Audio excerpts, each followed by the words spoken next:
क्या होगा अगर आपकी मौत के बाद आपका शरीर कभी सड़ने ही ना पाए? क्या होगा अगर इंसानी शरीर को इतना ठंडा कर दिया जाए कि समय की पकड़ भी उस पर न चले? कल्पना कीजिए, आप मर चुके हैं, लेकिन आपकी कहानी खत्म नहीं हुई।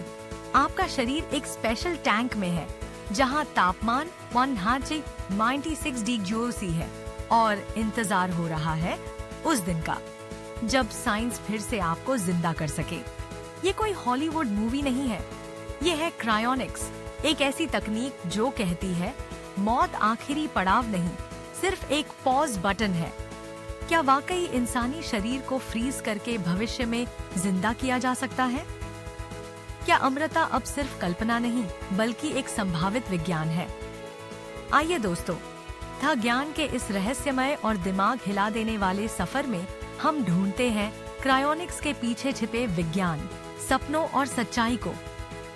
भविष्य में मानवता की संभावनाओं के बारे में सोचते समय एक विचार जो अक्सर सामने आता है, वह है मानव शरीर को फ्रीज करके भविष्य में जीवित करने की प्रक्रिया। यह विचार विज्ञान कथा से निकलकर अब वास्तविकता के करीब आता दिखाई दे रहा है।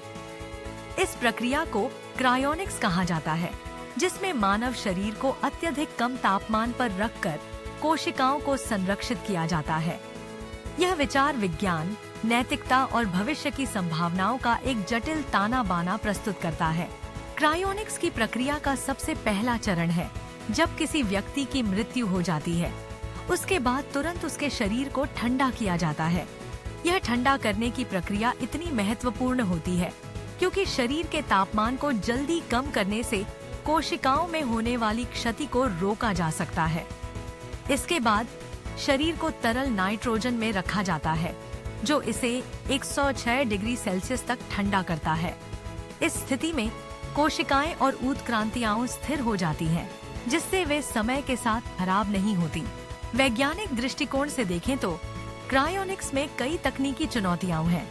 सबसे बड़ी चुनौती यह है कि जब शरीर को ठंडा किया जाता है तो पानी बर्फ में बदलने के कारण कोशिकाओं में विस्तार होता है, जिससे वे फट सकती हैं। इस समस्या को हल करने के लिए वैज्ञानिकों ने क्रायोप्रोटेक्टेंट्स का उपयोग करना शुरू किया है। ये रसायन कोशिकाओं में पानी के बर्फ में बदलने से रोकते हैं, लेकिन इनका उपयोग भी एक चुनौती है क्योंकि ये रसायन भी कोशिकाओं को नुकसान पहुंचा सकते हैं। इसलिए इस प्रक्रिया में अनुसंधान और विकास की आवश्यकता है। नैतिक चुनौतियां भी इस प्रक्रिया का एक महत्वपूर्ण हिस्सा हैं। जब हम भविष्य में किसी व्यक्ति को जीवित करने की बात करते हैं, तो यह सवाल उठता है कि क्या यह सही है? क्या हमें किसी व्यक्ति को उसकी मृत्यु के बाद फिर से जीवित करने का अधिकार है? क्या भविष्य में उस व्यक्ति का जीवन पहले जैसा होगा, या वह एक नए युग में एक अजनबी के रूप में जीवित रहेगा? ऐसे कई सवाल हैं जो हमें इस प्रक्रिया के नैतिक पहलुओं पर विचार करने के लिए मजबूर करते हैं। भविष्य में इस प्रक्रिया के संभावित प्रभावों को समझना भी महत्वपूर्ण है। यदि क्रायोनिक्स सफल होता है, तो यह मानवता के लिए एक नई शुरुआत हो सकती है। लोग अपनी मृत्यु के बाद भी जीवन की संभावना रख सकते हैं, जिससे मृत्यु का अर्थ बदल सकता है।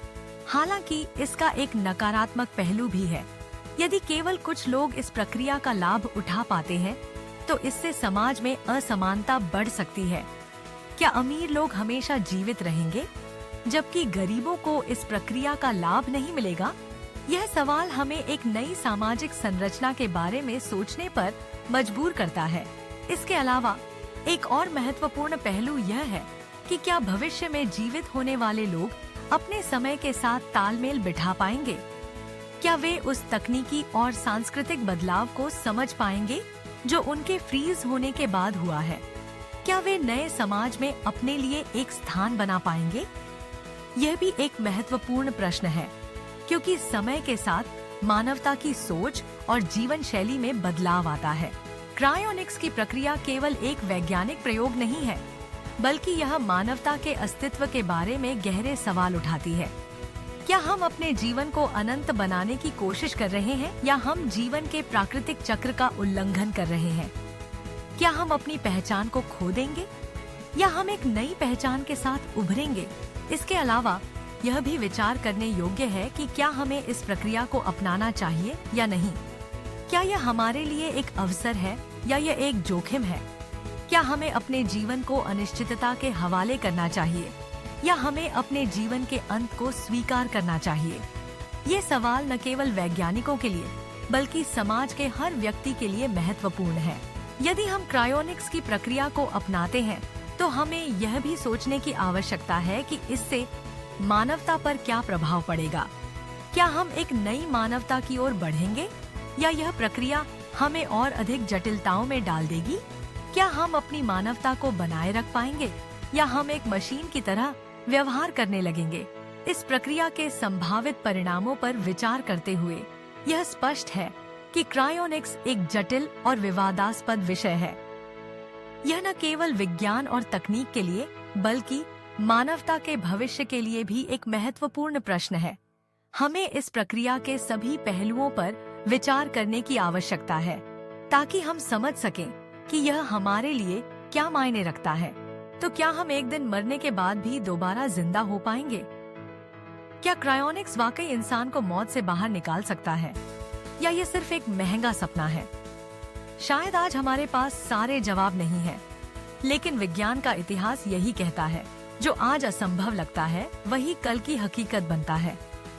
और अगर कभी वो दिन आया जब हम मौत को मात दे सकें, तो क्या आप तैयार होंगे उस भविष्य के लिए? आपका क्या मानना है? क्या क्रायोनिक्स अमरता की कुंजी है या सिर्फ एक सपना? कमेंट में बताइए, क्या आप खुद को फ्रीज करवाना चाहेंगे भविष्य में वापस लौटने के लिए?